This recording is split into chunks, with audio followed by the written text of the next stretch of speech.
या आधीच्या लेक्चरला आपण बहुपदी म्हणजे काय आणि बहुपदींवरील क्रिया बघितल्या.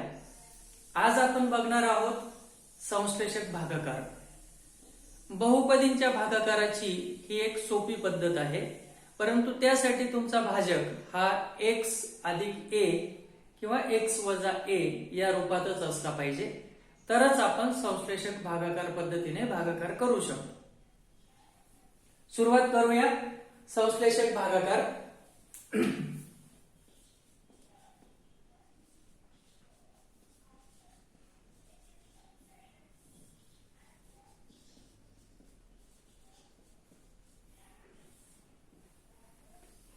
तत्पूर्वी तुम्हाला बहुपदी लिहिण्याच्या दोन पद्धती आठवाव्या लागतील. एक पद्धत आहे सहगुणक पद्धत आणि दुसरी घातांकित पद्धत. म्हणजे जर बहुपदी घातांकित रूपात असेल तर ती सहगुणक रूपात लिहिता यायला पाहिजे. सहगुणक रूपातून पुन्हा घातांकित रूपामध्ये सुद्धा लिहिता यायला पाहिजे. चला तर थोडीशी उजळणी करूया. सर्वप्रथम आपण विचार करूया बहुपदीचे घातांकित रूप आणि या बाजूला त्याच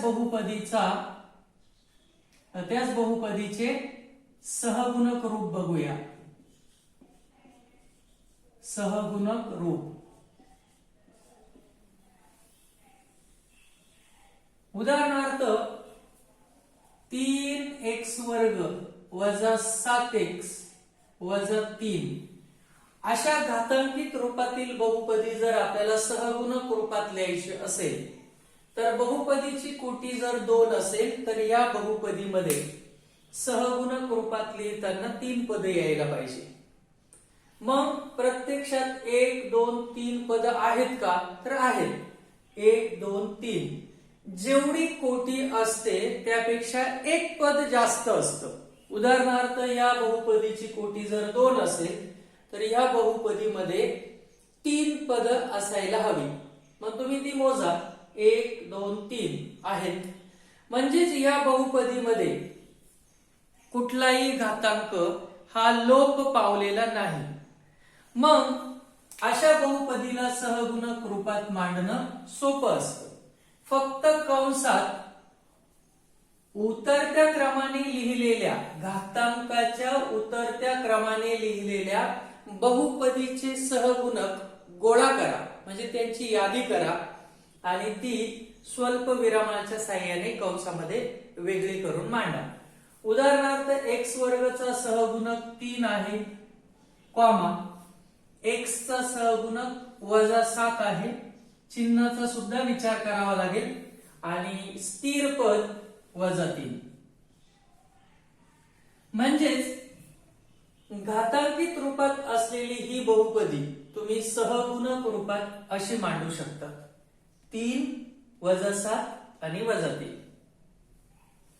दुसऱ्या बहुपदीचा विचार करूया. 5y वर्ग वजा 9 अधिक 7y चा चौथा घात अधिक 3y. या ठिकाणी या बहुपदीचा सर्वोत्तम घातांक, चलाचा सर्वोत्तम घातांक 4 आहे. म्हणजेच या बहुपदीची या ठिकाणी मुद्दाम एक वेगळा कॉलम करूया आपण कोटीचा, म्हणजे त्यावरून तुमच्या लक्षात येईल की या बहुपदीमध्ये कोटी जर 2 असेल तर या बहुपदीमध्ये एकूण पदे किती असायला हवी? जेवढी कोटी त्यापेक्षा एक पद जास्त, म्हणजे 3 पद असायला हवी.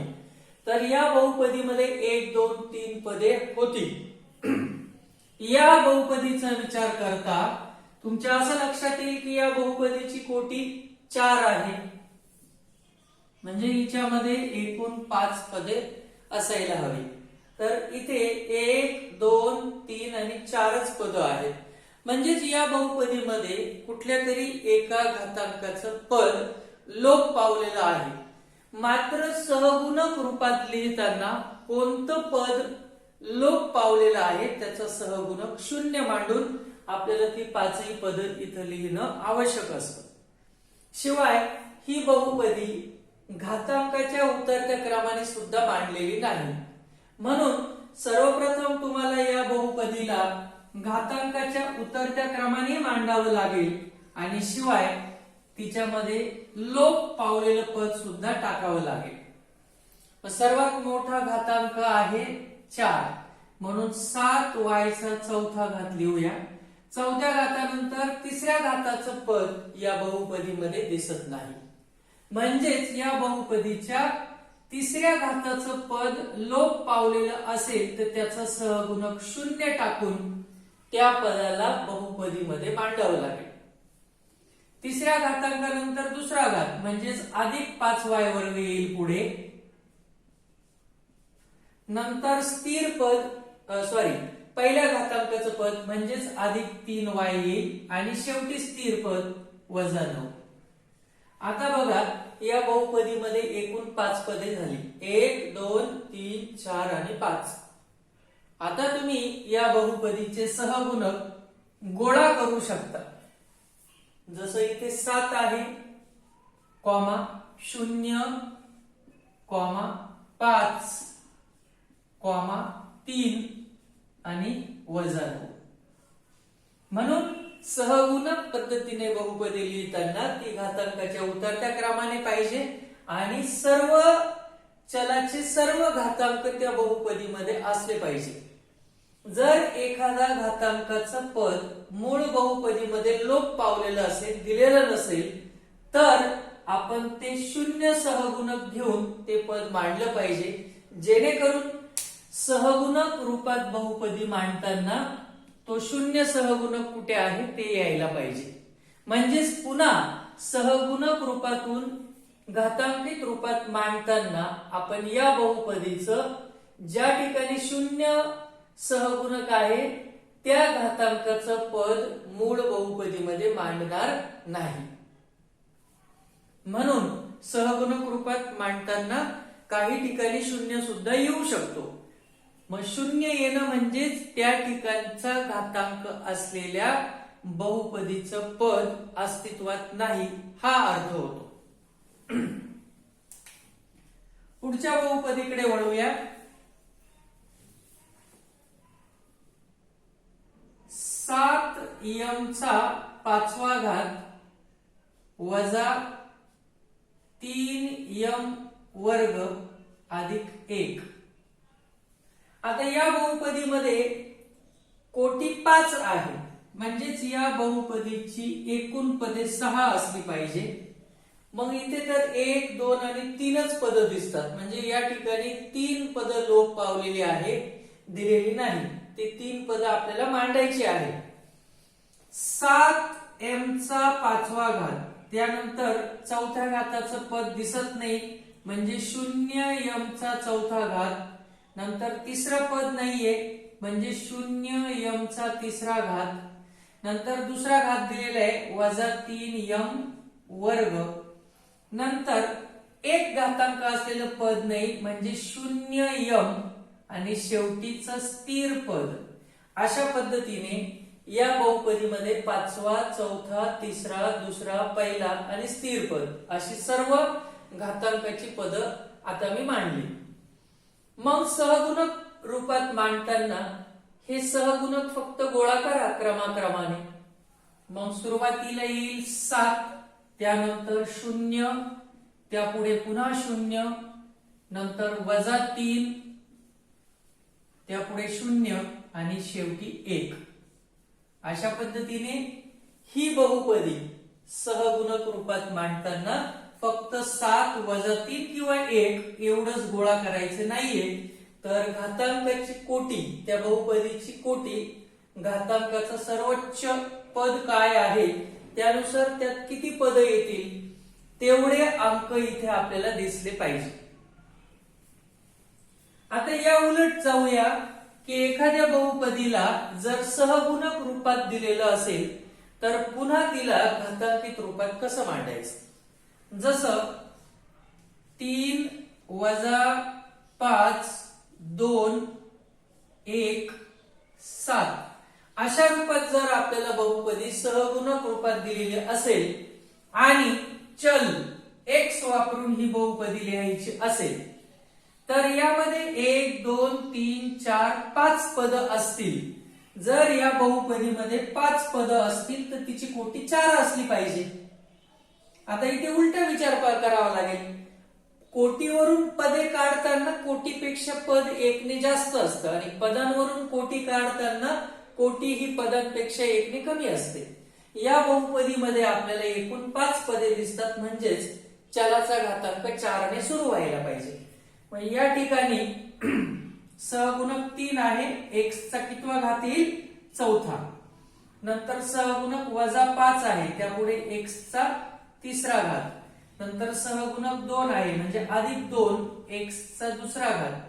त्यापुढे सहगुणक 1 आहे म्हणजे +1x, परंतु सहगुणक 1 असेल तर आपण तो लिहित नाही. आणि शेवटचं स्थिर पद आहे 7 म्हणजे +7. अशा पद्धतीने ही सहगुणक रूपामध्ये असलेली बहुपदी घातांकित रूपात आपण 3x चा चौथा घात वजा 5x घन अधिक 2x वर्ग अधिक x अधिक 7 अशी मांडली. पुढचं उदाहरण बघा. 5 0 0 4 वजा 3 आणि 0 अशी बहुपदी आहे. यामध्ये एकूण 1 2 3 4 5 6 पद दिसतात. जर पदे 6 असतील तर याची कोटी ही 5 असली पाहिजे. म्हणजेच चलाचा सर्वोत्तम घातांक हा 5 पासून सुरू व्हायला हवा. मग या ठिकाणी आपण जर y चल वापरायचा विचार केला तर ही y च्या भाषेत कशी येईल बहुपदी? 5 y चा या ठिकाणी 5वा घात दिसतो. नंतर हा जर 5वा घात असेल तर चौथ्या घाताचा सहगुणक 0 असेल तर या बहुपदीमध्ये चौथ्या घाताचं पद येणार नाही, तिसऱ्या घाताचं सुद्धा पद येणार नाही. नंतर दुसऱ्या घाताचं पद येईल, त्याचं सहगुणक आहे +4 आणि त्याचा घातांक येईल y चा दुसरा घात. त्यापुढे y चा पहिल्या घाताचं पद येईल म्हणजेच -3y आणि स्थिर पद सुद्धा 0 असेल तर शेवटचं पद सुद्धा येणार नाही. म्हणजेच या बहुपदीमध्ये 1 2 3च पदे होती, परंतु घातांकाचा विचार केल्यास कोटी 5 असेल तर एकूण 6 पदं असायला हवी. म्हणजेच 3 घातांकित पदे या ठिकाणी लोप पावलेले आहे, म्हणून त्या 3 ठिकाणी 0 आले आणि ती पद प्रत्यक्षात घातांकित रूपात मांडताना आपण बहुपदीमध्ये मांडत नाही. अजून एक उदाहरण बघूया.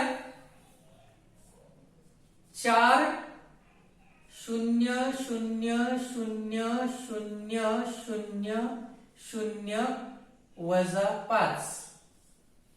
आता या ठिकाणी बघा 1 2 3 4 5 6 7 8 या बहुपदीमध्ये एकूण 8 पदे दिसतात, म्हणजेच याचा घातांक 7 पासून सुरू व्हायला पाहिजे.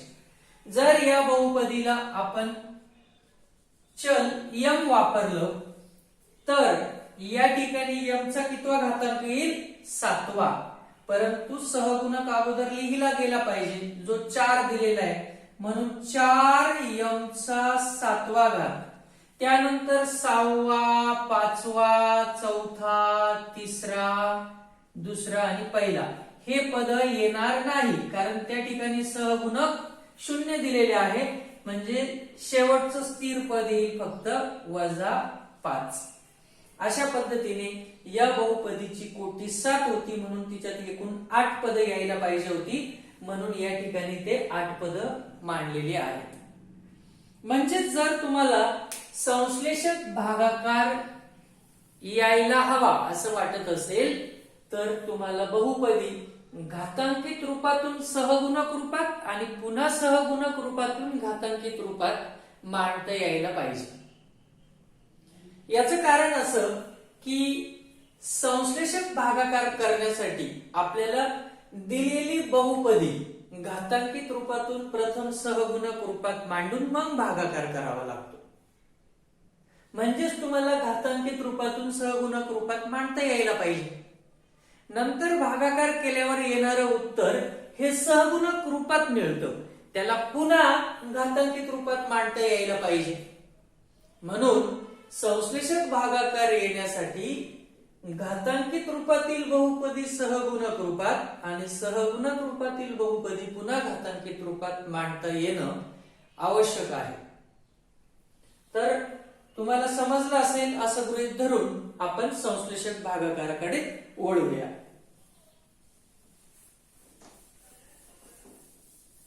तर जसं मी सांगितलं की संश्लेषक भागाकारासाठी तुमचा भाजक म्हणजेच ज्या बहुपदीने आपण भागतो तिला भाजक म्हणतात, ज्या बहुपदीला भागतो तिला भाज्य म्हणतात. तर भाज्य आणि भाजक हा फरक तुम्हाला कळायला हवा. तर संश्लेषक भागाकारासाठी भाजक हा x अधिक a किंवा x वजा a अशाच रूपात असला पाहिजे. थोडक्यात काय तर x चा सहगुणक 1 असायला हवा आणि त्या बहुपदीची कोटी सुद्धा 1 असली पाहिजे. अशा प्रकारचा जर तुमचा भाजक असेल तरच तुम्ही संश्लेषक भागाकार करू शकता.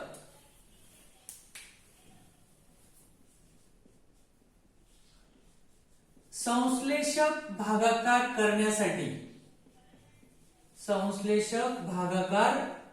करण्यासाठी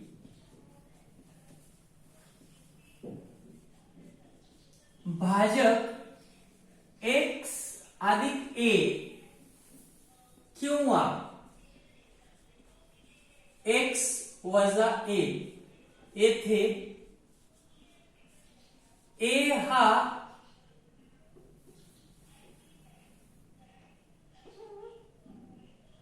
कोणतीही वास्तव संख्या आहे. म्हणजेच काय, a च्या जागेवर काहीही संख्या येऊ शकते.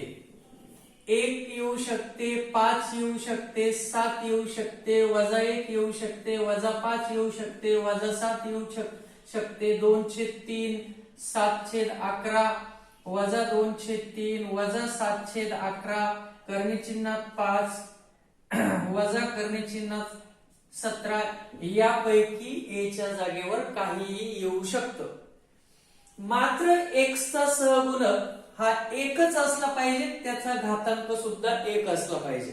घातांक 1 असेल तरी लिहिला जात नाही आणि सहगुणक 1 असेल तरी लिहिला जात नाही. म्हणजेच या ठिकाणी संश्लेषक भागाकार करण्यासाठी तुमचा भाजक हा x अधिक 1 किंवा x वजा a अशा रूपात असला पाहिजे, ज्या ठिकाणी a ची किंमत वास्तव संख्यांपैकी काही असू शकते. या सर्व वास्तव संख्या आहेत. तर संश्लेषक भागाकार करण्यासाठी भाजक x अधिक 1 किंवा x वजा a या स्वरूपात असला पाहिजे, या स्वरूपात असला पाहिजे.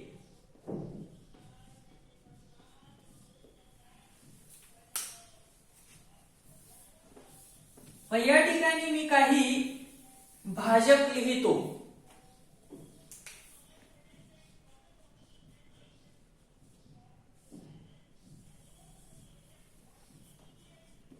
संश्लेषक भागाकार करता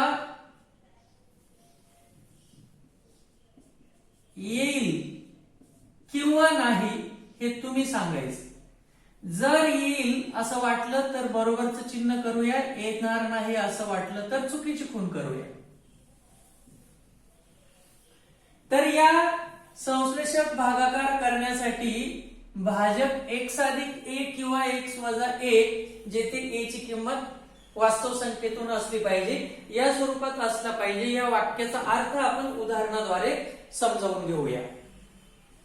तर उदाहरणार्थ जर तुमचा भाजक x अधिक 5 असेल तर संश्लेषक भागाकार करता येईल का? तर हो, निश्चित. कारण x अधिक a अशा स्वरूपामध्ये येथे संश्लेषक भागाकार भाजक दिसतोय आपल्याला, म्हणजे संश्लेषक भागाकार करता येईल. त्याचप्रमाणे x वजा 3 या ठिकाणी सुद्धा आपल्याला संश्लेषक भागाकार करता येईल का? तर हो, कारण या ठिकाणी संश्लेषक भागाकार करता येईल कारण तुमचा भाजक x वजा a या स्वरूपात दिसतो. नंतर 2x अधिक 3 या ठिकाणी संश्लेषक भागाकार करता येईल का? तर नाही, कारण येथे x चा सहगुणक 2 आहे, तो आपल्याला एकच असला पाहिजे, म्हणजे अधिक म्हणजे या रूपात दिसायला पाहिजे होता तो. म्हणून इथे असा जर भाजक असेल तर संश्लेषक भागाकार करता येणार नाही. त्यानंतर x वर्ग वजा 5 या ठिकाणी जर तुम्ही विचार केला की वजा 5 म्हणजे या रूपात आहे का? तर नाही, कारण इथे x चा जो घातांक आहे तो 1 पेक्षा जास्त आहे, म्हणजे येथे सुद्धा आपल्याला संश्लेषक भागाकार करता येणार नाही. नंतर x वजा 2/3 असा जर आपला भाजक असेल तर संश्लेषक भागाकार होईल का? तर हो, कारण या ठिकाणी हे x वजा a या रूपामध्ये दिसतं आणि a ची किंमत वास्तव संख्येपैकी काही असू शकते, कारण की 2/3 हा वास्तव संख्येमध्ये येतो. म्हणजेच अशा रूपात असेल तर ती बहुपदी x वजा a सारखी दिसते, हा त्याचा अर्थ झाला.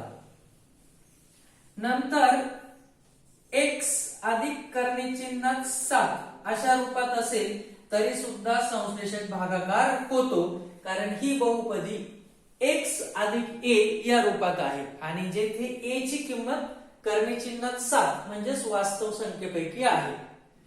म्हणजेच संश्लेषक भागाकार करण्यासाठी तुमचा भाजक x अधिक a किंवा x वजा a या रूपात असला पाहिजे. म्हणजे काय ते मी इथे सोहदाहरण म्हणजे उदाहरणासह स्पष्ट केलं. तर जिथे जिथे तुम्हाला बरोबरची टिक मार्क दिसते त्या सर्व ठिकाणी तुमचा भाजक या किंवा यापैकी कुठल्या तरी रूपामध्ये आहे. या 2 ठिकाणी तो यापैकी कुठल्याही रूपात नाही, म्हणून त्या ठिकाणी संश्लेषक भागाकार करता येणार नाही. तर संश्लेषक भागाकाराचं उदाहरण परीक्षेला विचारल्यास तुमचा भाजक निश्चित यापैकीच कुठल्या तरी एका प्रकारामध्ये असेल, तेव्हा संश्लेषक भागाकार करता येऊ शकतो.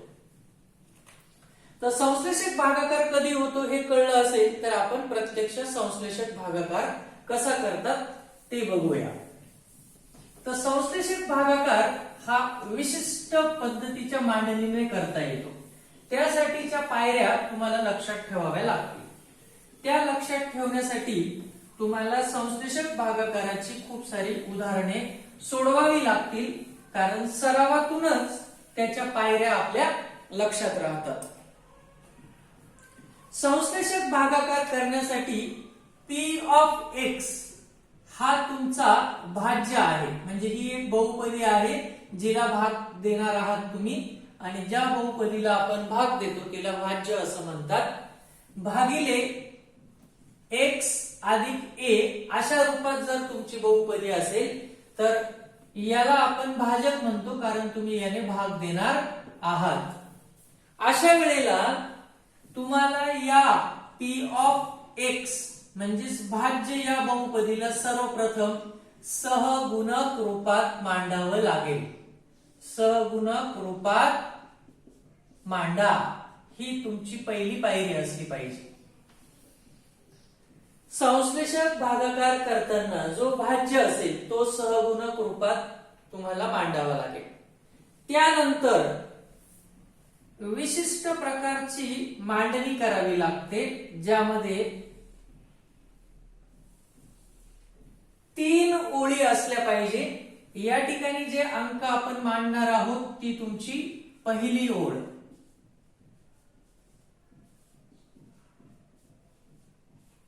नंतर इथे सुद्धा पहिल्या जागी काही येत नाही, ती कोरी असते ती जागा.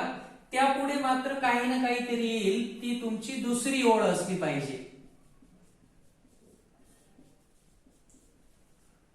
आणि या ठिकाणी सुद्धा काहीतरी पद येणार, ती तुमची तिसरी ओळ असली पाहिजे.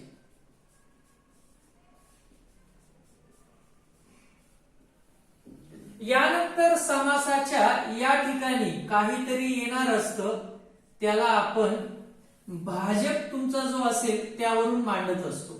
मग आता इथे काय येणार असतं, तर जर तुमचा भाजक x अधिक a असेल तर इथे तुम्हाला वजा a घ्यायचा.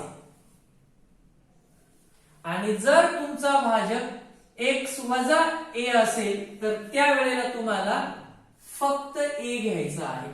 थोडक्यात भाजकामध्ये x च्या नंतर जे चिन्ह असलेलं स्थिर पद असेल त्याच्या विरुद्ध चिन्ह असलेल्या स्थिर पदाने तुम्हाला भाग द्यायचा आहे. ही सर्वात महत्वाची गोष्ट तुम्हाला लक्षात ठेवायची. जर x अधिक a असेल तर इथे वजा a घ्या, x वजा a असेल तर इथे फक्त a घ्या. उदाहरणार्थ जर तुमचा भाजक x अधिक 5 असेल तर तुम्ही इथे वजा 5 घेणार.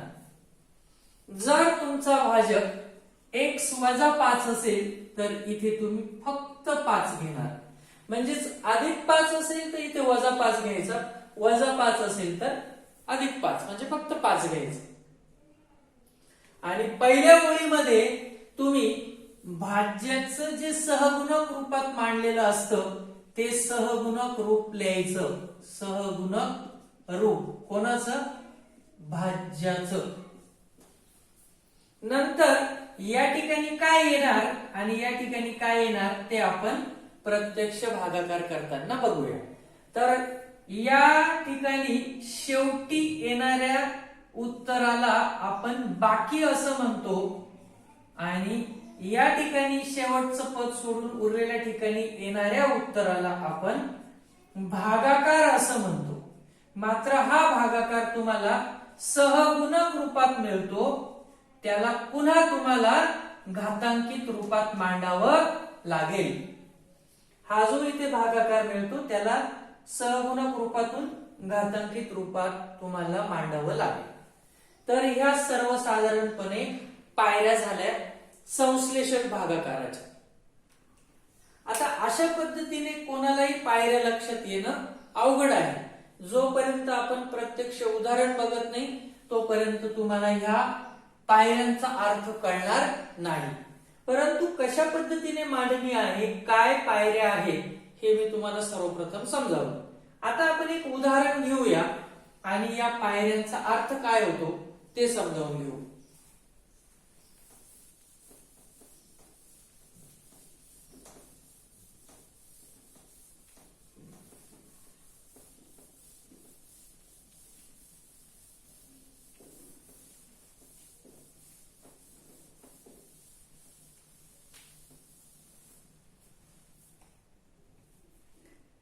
तीन एक्स घन अधिक 2x वर्ग,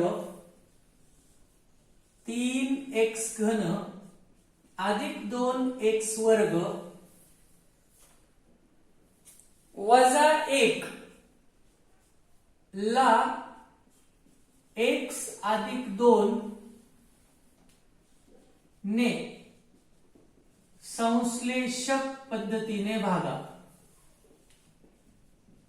संश्लेषक पद्धतीने भागा असा परीक्षेला प्रश्न येऊ शकतो. म्हणजेच या ठिकाणी संश्लेषक पद्धतीने भागा असं म्हटलेलं असेल तर तिथे तुम्हाला संश्लेषक भागाकार केला तरच गुण मिळू शकते. तर सर्वप्रथम आपण आपला भाज्य जो आहे त्याचा विचार करूया. तुमचा भाज्य आहे 3x चा घन अधिक 2x वर्ग वजा 1. आता हा भाज्य सहगुणक रूपात मांडताना तुम्हाला त्याच्यात किती पद यायला पाहिजे हे ठरवावं लागेल. मग त्यासाठी तुम्ही कोटीचा विचार करा. कोटी 3 आहे म्हणजे 4 पद पाहिजे. म्हणजे 1 2 3 इथे तर 3च पद आहेत. म्हणजेच कोणतं तरी एक घातांकाचं पद लोप पावलेलं आहे. प्रथम तुम्हाला ते शोधावं लागेल. मग 3 नंतर 2, 2 नंतर एक घातांकवालं पद दिलेलं नाही म्हणजे फक्त x असलेलं. मग आपण ते पद मांडूया. 3x घन अधिक 2x वर्ग अधिक 0x वजा 1 म्हणजेच 3 2 1 आणि स्थिर पद अशा पद्धतीने बहुपदी पाहिजे. आता आपण हिला सहगुणक रूपात मांडू शकतो. 3, 2, 0 कॉमा -1. अशा पद्धतीने मांडल्यानंतर संश्लेषक भागाकारासाठी मी ज्या काही पायऱ्या किंवा जशा पद्धतीची आकृती सांगितली होती तशी तुम्हाला मांडावी लागेल. ही तुमची पहिली ओळ, ही दुसरी ओळ आणि भागाकारासाठीची तिसरी ओळ. पहिल्या ओळीमध्ये तुम्हाला भाज्य सहगुणक रूपात असेल तसं मांडावं लागेल, परंतु अशा पद्धतीने नव्हे तर ह्या संख्या विशिष्ट अंतर सोडून मांडायच्या आहेत, कॉमा न देता. म्हणजेच या ठिकाणी येईल 3, थोडं अंतर सोडा 2, पुन्हा थोडं अंतर सोडा 0, पुन्हा थोडं अंतर सोडा आणि -1. अशा पद्धतीने तुम्हाला त्या विशिष्ट अंतरावर मांडायचे आहे. नंतर या ठिकाणी जो तुमचा भाजक असतो त्याचं स्थिर पद जसं असेल त्याच्या विरुद्ध चिन्ह असलेलं पद इथे यायला पाहिजे. म्हणजे जर x + 2 आहे तर इथे -2 येईल. या ठिकाणी मी सांगितलं होतं की काहीच येणार नाही, पहिलं पद जसंच्या तसं खाली उतरवा, म्हणजेच 3 जसंच्या तसं खाली आला. आता या ठिकाणी तुम्हाला काय येईल याचा विचार करायचा आहे. या ठिकाणी काय येईल हे ठरवण्यासाठी इथे येणाऱ्या उत्तराला आपल्याला नेहमी ह्या पदाला गुणायचं असतं. मग 3 दुने 6, परंतु अधिक वजाचा गुणाकार येईल -6. आणि आता या दोघांची बेरीज करून जे उत्तर येईल ते तुम्हाला इथे मांडायचं आहे. बघा आपण उत्तर कशी कशी काढतोय. सर्वप्रथम भाज्य जो असेल त्यावरून हे अंक आपण लिहिले, नंतर भाजकावरून इथे येणारं पद लिहिलं, या ठिकाणचं पहिलं पद जसंच तसं घेतलं. नंतर दुसऱ्या ओळीमध्ये काय येणार आहे ते शोधताना आपल्याला इथे येणारी संख्या आणि या ठिकाणी असणारी संख्या यांचा गुणाकार करून इथे लिहायचा आहे. आणि मग या दोघांची बेरीज इथे मांडायची. 1 अधिक आणि 1 वजा यांच्या बेरीजचा नियम काय सांगतो की दोघांमध्ये फरक घ्या. 2 आणि 6 मध्ये फरक येईल 4 आणि मोठ्या संख्येचं चिन्ह उत्तराला म्हणजे इथं काय येईल -4. आता पुन्हा या ठिकाणी काय येणार हे कसं ठरवणार. इथे येणाऱ्या उत्तराने या पदाला नेहमी गुणायचं असतं. म्हणजे 4 दुने 8 आणि वजाचा गुणाकार अधिक. पुन्हा या दोन पदांची बेरीज इथे तुम्हाला मांडायची.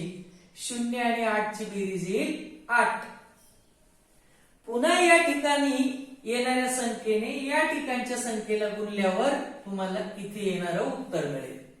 म्हणजेच 8 दुने 16, परंतु अधिक आणि वजाचा गुणाकार येईल -16.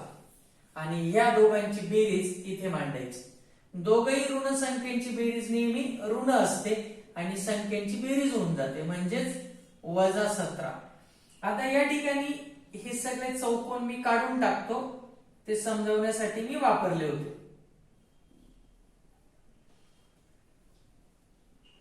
या ठिकाणी तुम्ही सोडवताना गुणाकाराचं चिन्ह किंवा क्रॉस सुद्धा करणार नाही, तिथे खाली जागा येईल ब्लँक. म्हणजे इथे काहीच संख्या येणार नाही. पहिलं पद जसंच्या तसं घेतलं, नंतर ह्या पदावरून पुढचं पद ठरतं. 3 दुने -6, नंतर या दोघांची बेरीज -4, -4 गुणिले -2 8, या दोघांची बेरीज 8, 8 गुणिले -2 -16, या दोघांची बेरीज -17. आणि आता भागाकार संपलेला आहे. त्यावेळेला तिसऱ्या पायरीमध्ये जे शेवटचं पद असतं ती बाकी असते, म्हणून त्याला चौकोन करा आणि त्यापुढे तसं लिहा की ही तुमची बाकी आहे. आणि उरलेले पद जर आपण अशा पद्धतीने कंसात मांडले तर तुम्हाला भागाकार मिळेल. म्हणजेच तुमच्या उदाहरणाचा भागाकार जो आहे तो तुम्हाला काय मिळाला तर 3, -4, 8. मात्र आपल्याला हा भागाकार पुन्हा घातांकित रूपात मांडता यायला पाहिजे, कारण उत्तर आपल्याला सहगुणक पद्धतीत मिळालं. मग सहगुणक पद्धतीतून पुन्हा घातांकित रूपात जाण्यासाठी आपण एकूण किती पद आहे ते बघतो. 1, 2, 3. म्हणजेच ऍक्च्युअली इथे घातांक 2 ने सुरू होईल. इथे 1 असेल आणि हे स्थिर पद, आणि आपल्या उदाहरणामध्ये जे चल असेल तेच चल इथे मांडायचं. उदाहरणात x दिलाय म्हणजे इथं पण x मांडायचा, y असेल तर y च्या भाषेत, m असेल तर m च्या भाषेत. मग या ठिकाणी आपल्याला उत्तर कसं मांडावं लागेल, 3x चा वर्ग, नंतर इथं वजा 4 आहे, नंतर x चा पहिला घात जो आपण लिहित नाही, आणि शेवटी स्थिर पद अधिक 8. तर हा तुमचा भागाकार झाला. आणि त्याचप्रमाणे तुमची बाकी किती आली होती ते सुद्धा तुम्ही लिहिलं पाहिजे. बाकी आली आहे वजा 17. तर हा तुमचा भागाकार आणि ही तुमची बाकी. अशा पद्धतीने आपण संश्लेषक भागाकार करू शकतो. खूप सोपा आहे, परंतु त्यासाठी मी ज्या पायऱ्या समजावल्या, ज्या पद्धतीने समजावलं त्या पद्धतीने तुम्ही गेला तर निश्चित तुम्हाला संश्लेषक भागाकार जमू शकेल. संश्लेषक भागाकारासाठी सर्वात महत्त्वाचा टप्पा असतो तो तुमचा जो भाज्य आहे. भाज्य म्हणजे ज्याला भागायचा आहे त्याला प्रथम सहगुणक रूपात मांडलं पाहिजे. त्या सहगुणक रूपातील अंकांना विशिष्ट पद्धतीच्या मांडणीमध्ये, आखणीमध्ये लिहिलं पाहिजे. नंतर जो तुमचा भाजक असेल त्याच्या स्थिर पदाच्या विरुद्ध चिन्ह असलेलं स्थिर पद घेऊन तुम्ही संश्लेषक भागाकार करायचे. त्यानंतर शेवटचं पद म्हणजे बाकी असते आणि उर्वरित पद म्हणजे भागाकार असतो. तो तुम्हाला सहगुणक रूपात मिळतो, त्याला पुन्हा घातांकित रूपात मांडा. या सर्वसाधारणपणे संश्लेषक भागाकाराच्या पायऱ्या आहेत. अजून एक उदाहरण आपण संश्लेषक भागाकाराचं समजून घेऊया. त्यानंतर मात्र तुम्ही उदाहरण संग्रह सोडवायचा आहे. कशा पद्धतीने मी संश्लेषक भागाकार केलाय हे तुम्ही स्वतः जेव्हा उदाहरण संग्रह सोडून प्रॅक्टिस कराल तेव्हाच तुम्हाला ते समजू शकेल किंवा ते पाठ होईल त्या पायऱ्या.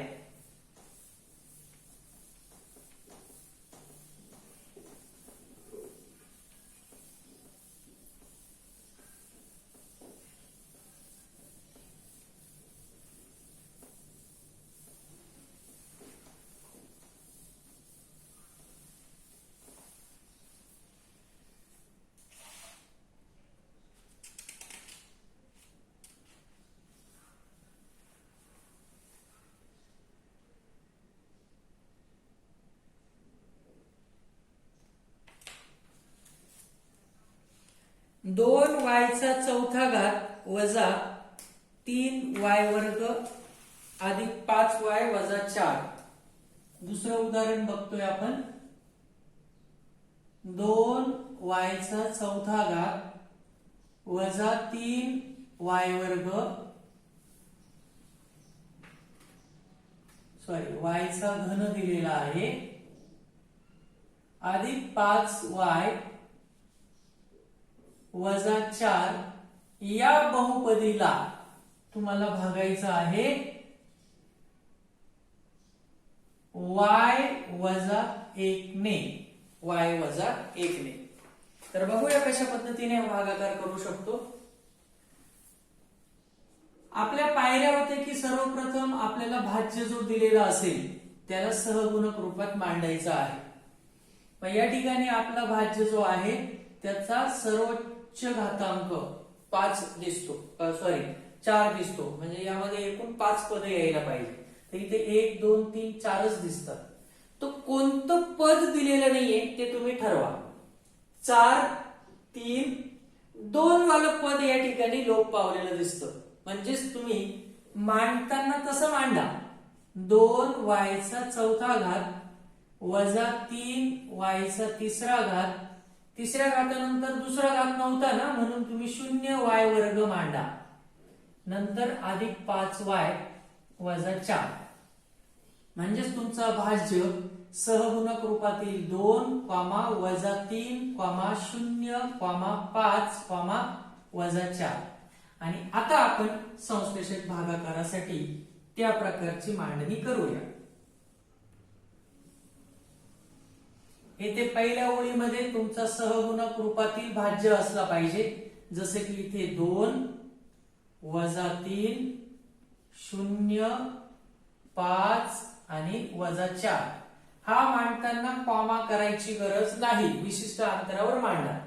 नंतर तुमचा जो भाजक आहे त्याचं स्थिर पद -1 असेल तर इकडे आपण फक्त 1 घेणार. तिकडे जे चिन्ह असेल त्याच्या विरुद्ध चिन्ह घ्यावं लागतं, म्हणजे जिथं आपण 1 मांडणार. आणि आता आपण प्रत्यक्ष भागाकाराला सुरुवात करू. त्यासाठी आपण काय करतो, हे पद इथे जसं तसं मांडतो, इथे काही न घेता. नंतर इथे कुठलं पद येणार, 2 आणि 1 चा गुणाकार करून येणारं पद इथे मांडायचं. बे एके बे. नंतर या दोघांची बेरीज इथे येईल. वजा अधिक असेल तर आपण दोघांचा फरक घेतो. 3 आणि 2 चा फरक 1 येईल. मोठ्या संख्येला ऋण चिन्ह म्हणजे इथं -1 येईल. नंतर पुन्हा याचा आणि या पदाचा गुणाकार पुढच्या पदाखाली मांडायचा. एके एके एक. वजा अधिकचा गुणाकार येईल वजा. पुन्हा या दोघांची बेरीज येईल -1. पुन्हा याचा आणि याचा गुणाकार इथे मांडायचा. -1 ने 1 ला गुणलं तर उत्तर परत -1 येईल. नंतर +5 आणि -1 यांची बेरीज केली तर ती 4 येते. अधिक आणि वजा विरुद्ध चिन्ह असेल तर आपण फरक घेतो. फरक 4 येतो. मोठी संख्या धन म्हणजे उत्तर पण धन. पुन्हा या संख्येने या पदाला गुणायचं. 4 एके 4. नंतर या दोघांची बेरीज इथे मांडायची. -4 आणि +4 चं उत्तर येईल 0. आणि शेवटच्या पदाला आपण चौकोन करतो, कारण ती तुमची काय असते, बाकी. ही आपली काय आहे, बाकी. आणि मग या ठिकाणी तुमचा भागाकार जो सहगुणक रूपात मिळालेला आहे त्याला तुम्हाला पुन्हा घातांकित रूपामध्ये मांडायचा आहे. आता आपण डायरेक्ट त्याला घातांकित रूपामध्ये मांडूया. या ठिकाणी एकूण 4 पद दिसतात. 1 2 3 4. म्हणजेच तुमचा घातांक 3 पासून चालू होईल. आणि शिवाय चल कोणतं वापरलंय, y. म्हणजे प्रत्येक ठिकाणी तुम्हाला y घ्यायचंय. तर इथं घातांक येईल 3, इथे 2, इथे 1 आणि हे स्थिर पद म्हणजे 0. मग सुरुवात करूया. 2 y चा तिसरा घात, इथं वजा आहे, वजा y चा वर्ग. 1 असेल तर आपण लिहित नाही सहगुणक. नंतर पुन्हा इथे वजा चिन्ह आहे. परत इथे 1 आहे म्हणून आपण 1 न लिहिता फक्त काय लिहूया, y चा पहिला घात. तो 1 सुद्धा लिहायचा नाही. अधिक 4. अशा पद्धतीने तुम्ही तुमचा भागाकार पुन्हा घातांकित रूपामध्ये मांडला. कारण संश्लेषक पद्धतीने भागाकार जो मिळतो तो नेहमी सहगुणक रूपात असतो. त्याला पुन्हा आपल्याला घातांकित रूपात मांडावं लागतं. आणि त्यानंतर आपल्याला मांडायची आहे बाकी. बाकी किती आली आपली, 0. शिवाय तुम्हाला कधी कधी दिलेलं गणित, भाज्य बरोबर भाजक गुणिले भागाकार अधिक बाकी या स्वरूपात मांडायला सुद्धा विचारलं जातं. मग या ठिकाणी तुमचा भाज्य काय होता, 2y चा चौथा घात वजा 3y घन अधिक 5y वजा 4. मग आपण तो मांडूया त्या खाली. 2y चा चौथा घात वजा 3y घन अधिक 5y वजा 4 बरोबर. भाजक काय दिलेला आहे, y वजा 1. तो कंसात मांडला पाहिजे, कारण एक पदीपेक्षा जास्त पद असलेली बहुपदी असेल तर गुणाकार रूपात मांडताना आपल्याला त्यांना कंसात मांडावं लागतं. नंतर दुसरा जो आहे तो भागाकार मांडायचा आहे. कंसात मांडल्यावर प्रत्यक्षात गुणाकाराचं चिन्ह देण्याची गरज नाही. या ठिकाणी भाजक आहे 1 y वजा 1. भागाकार तुमचा काय आलाय, 2y चा घन वजा y वर्ग वजा y अधिक 4. मग तो इथे मांडूया. 2y घन वजा y वर्ग वजा y अधिक 4 अधिक तुमची बाकी किती आहे, 0. अशा पद्धतीने बऱ्याच वेळेला संश्लेषक भागाकार करून आलेले उत्तर भाज्य बरोबर भाजक गुणिले भागाकार अधिक बाकी या स्वरूपात मांडा, असा सुद्धा प्रश्न येतो. मग तेव्हा फक्त तुम्ही एवढं उत्तर काढू नका, भागाकार आणि बाकी, तर अशा पद्धतीने त्याला मांडायचं सुद्धा आहे. तर आज आपण बहुपदीचा अतिशय महत्वाचा भाग बघितला, संश्लेषक भागाकार. संश्लेषक भागाकार हमखास परीक्षेला विचारला जातो. संश्लेषक भागाकाराची पद्धत अतिशय सोपी आहे. तुम्ही जर संश्लेषक भागाकाराची हे लेक्चर बघितल्यानंतर उदाहरण संग्रहातील 2-3 गणित लगेच सोडवून बघितली तर ती पद्धत तुमची कायमस्वरूपी लक्षात राहील. यापुढील लेक्चरला आपण बहुपदीची किंमत, त्यानंतर बहुपदीची किंमत काढून शेष सिद्धांत आपण कशा पद्धतीने मांडू शकतो हे बघायचं आहे. तर आज आपण इथे थांबूया. तुम्ही संश्लेषक भागाकारावर दिलेली जी काही एक्सरसाइज असेल, उदाहरण संग्रह असेल किंवा अभ्यास 3.3 किंवा काहीतरी आहे तो तुम्ही सोडवून बघायचा आहे.